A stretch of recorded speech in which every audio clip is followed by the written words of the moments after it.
जी दोस्तों, हम इस वीडियो में पढ़ेंगे relation between ammonia urea and uric acid. ठीक है। फर्स्ट ऑफ ऑल मैंने इसकी रिलेशन लिखी है बहुत ब्रीफली। ठीक है, इसको समझें। फर्स्ट ऑफ ऑल देखा जाए तो अमोनिया, मैंने उस वक्त ही आप लोगों को कहा था कि अमोनिया जो होगा वो मोर टॉक्सिक होगा। सॉरी, मोर टॉक्सिक होगा, मोर टॉक्सिक सब्सटेंस है। ठीक है,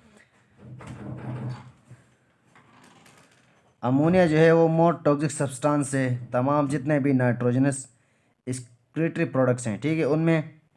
फिर इसके बाद इसकी डिसोल्यूशन रेट बहुत ही ज़्यादा है। देखा जाए, इधर मैंने लिखी थी, इसकी डिसोल्यूशन रेट बहुत ही ज़्यादा है। ये पीएच ऑफ ब्लड को इंक्रीज़ कर जाता है। ठीक है। It is present in animals, it is present in those animals which found in hypotonic condition. ये उन एनिमल्स में होगा जो हाइपोटेनिक कंडीशन में रहते हैं। ठीक है, मतलब उसमें साल्ट कंसनट्रेशन ज़्यादा होगी तो वाटर की रिक्वायरमेंट ज़्यादा होगी इनके लिए। For maintenance pH, large quantity of water need and water is also required to eliminate ammonia from body। ठीक है, ये पॉइंट भी मैंने आप लोगों को समझाया था।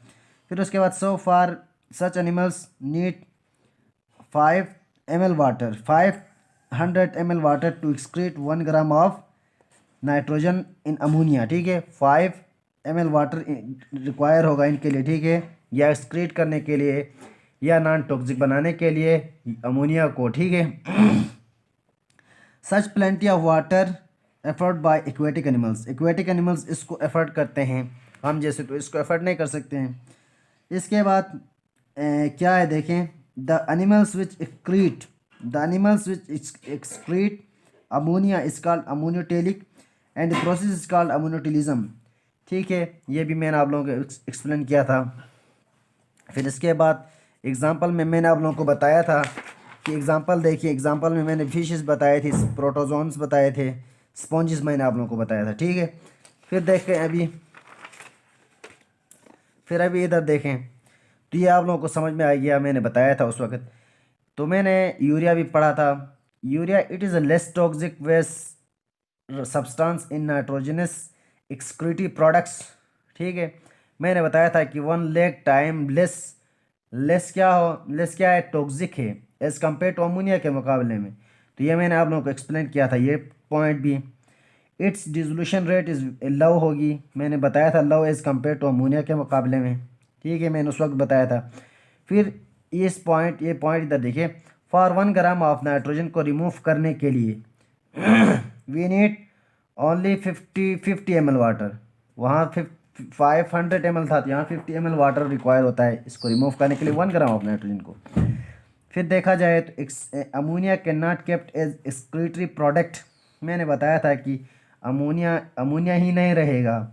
फर्स्ट ऑफ ऑल वो कन्वर्ट होगा लेस टॉक्सिक में, तो वो लेस टॉक्सिक में कन्वर्ट होगा तो उसका वो कौन यूरिया में कन्वर्ट होगा। देखा जाए तो ammonia is can not kept as excretory product in low supply water, so it become change into less toxic, like urea की तरह यूरिया बनेगा लेस टॉक्सिक। ठीक है, देन यूरिया एक्सक्रीटेड, मैंने बताया था कि यूरिया एक्सक्रीट होगा।